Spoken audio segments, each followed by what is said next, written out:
Praise be Jesus and Mary. In today's readings, which are proper for the memorial of St. Margaret Mary Alacoque, we heard in the responsorial psalm, the most well-known of all the psalms, Psalm 23, "The Lord is my shepherd, there's nothing I shall want," says the psalmist.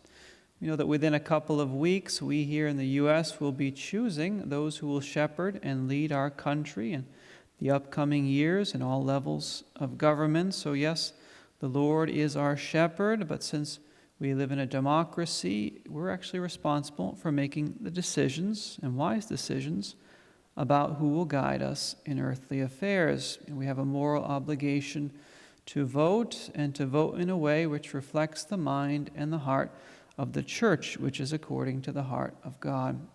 And since the Church celebrates this month of October as Respect Life Month, we'll tie these two themes together, this theme of life and of being a shepherd, and we'll just give a short reflection on how we're called to vote as Catholics. We know that the U.S. Declaration of Independence actually speaks of three unalienable rights that all human beings have: the right to life, to liberty, and the pursuit of happiness. Unalienable means that those rights are natural and they're fundamental to actually what it means to be a person. And they cannot be taken away by human laws, by government, or by anyone else.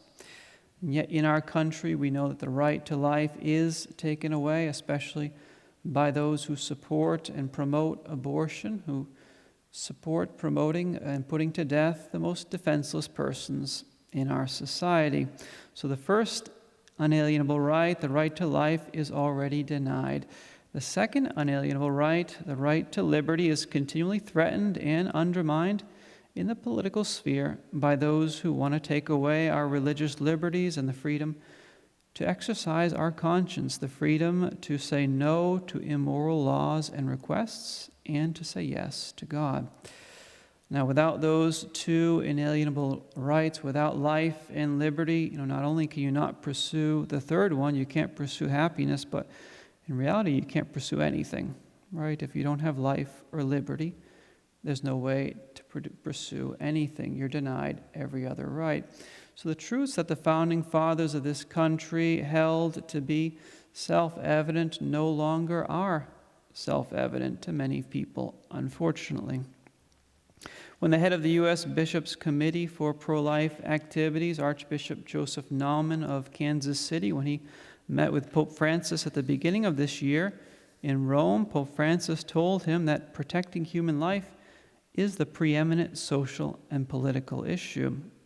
The Merriam-Webster Dictionary says that preeminent means having paramount rank, dignity, or importance, or it means outstanding or supreme. So preeminent means first place. The protection of life, Pope Francis said, is not first a religious issue, it's a human rights issue. Another Archbishop, Robert Carlson of St. Louis at the time, said that in his meeting with the Pope, Pope Francis agreed with the U.S. Conference of Catholic Bishops, the USCCB. The Pope agreed that abortion is the preeminent social and political issue of our time, but at the same time, we'll throw it in just as a side note here, at the same time, the Pope raised another important concern of his. It was that of the transgender ideology, which the Pope is strongly against, and rightfully so. So both the Pope and the USCCB say that the right to life is the most important issue to consider when voting. Many Catholics and people of goodwill often don't think about it in the following terms, but when a vote for a pro-abortion candidate is actually a vote for someone who believes that life has no intrinsic value. Let's just repeat that. A vote for a pro-abortion candidate is a vote for someone who believes that life has no intrinsic value. That human life is only worth something if powerful people say that it's worth something. When a mother or father say, for whatever reason, that their unborn child doesn't deserve to live, and so they end the child's life, if you think about it, that's the worst form of child abuse imaginable. if you think about it. Oftentimes the people in those circumstances are making that horrendous choice out of fear or pressure or selfishness or even ignorance at times, and so they can and should be pitied and helped. They should be helped before and even after they make that choice. But we ask, well, what about the people who heartlessly promote the murder of innocent children as a political policy, who persistently promote that greatest form of child abuse that there is? I think of abortion as the greatest moral plague of our time, and I think of what is now popularly considered the greatest moral plague of the past centuries, which was slavery. A lot of people talk about slavery as the greatest moral plague of the past centuries. Well, slavery said to the slave, it said, well, your life is valuable enough for me to use you as a piece of property. That's essentially what slavery was. That's a horrendous position. It's terrible, and virtually all of the Western world nowadays acknowledges that. But what does abortion say? Abortion actually says to the child that your life isn't valuable at all. It's not valuable at all, and so I'm going to end it. So objectively speaking, we can ask, well, which of the two, abortion or slavery, which of the two is more barbaric? Is it a greater evil to say that you're valuable only as a piece of property, or is it a greater evil to say that you aren't valuable at all? And how will the future generations judge the pro-abortion culture and those who promoted it? How will they judge us if we help sustain it by those who we voted for? If a politician believes that life has no intrinsic value, that a child's value has value only if the parents say that the child's life has value, as Catholics, we do have to stop and ask ourselves, well, are such people trustworthy to guide or run or shepherd a city, a state, or even a nation? Most politicians, perhaps not all, but most who are pro-life are generally in favor of what Pope John Paul and others have called a culture of life. A culture of life is one in where the sanctity of life is defended. It's defended from conception to natural death. It's where differences between the sexes are acknowledged and appreciated.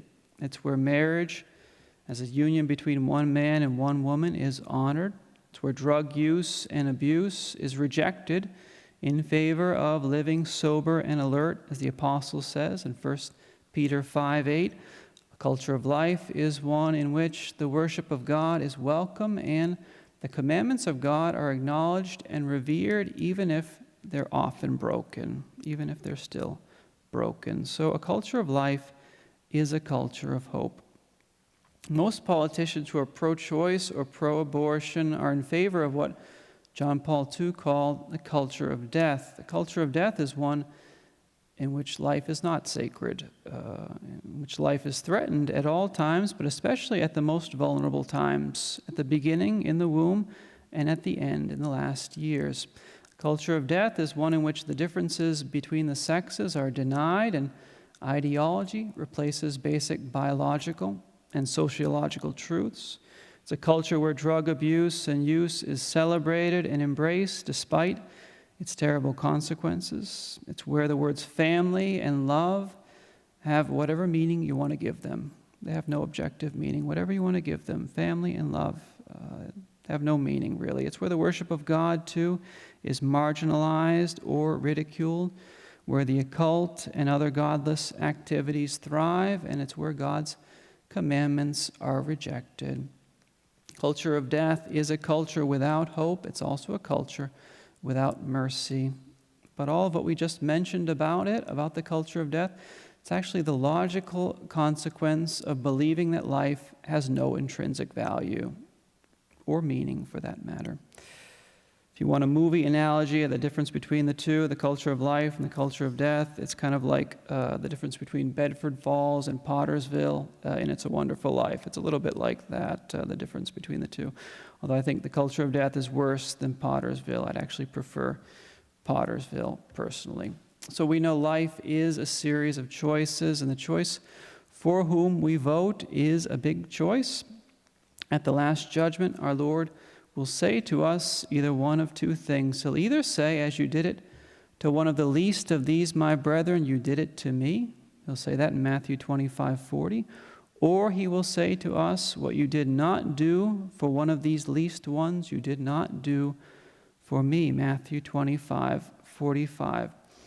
The question is, will we be able to say to him that at least we voted to protect the most vulnerable, the least ones, the unborn children? Did we at least do that? Or, will we try to change the question if he asks us that? Will we try to change the subject if Jesus asks us that question?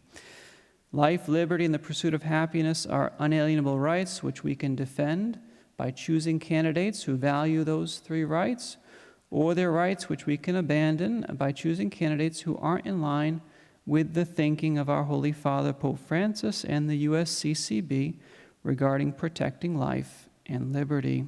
The right to live and right to religious liberty and liberty in general are the two most important questions that we have this year on the ballot. And we need shepherds in the political sphere who will defend both of those rights. May the Immaculate Patroness of the United States protect us and help preserve and restore goodness and the right to life, liberty, and the pursuit of happiness in our country. Praise be Jesus and Mary.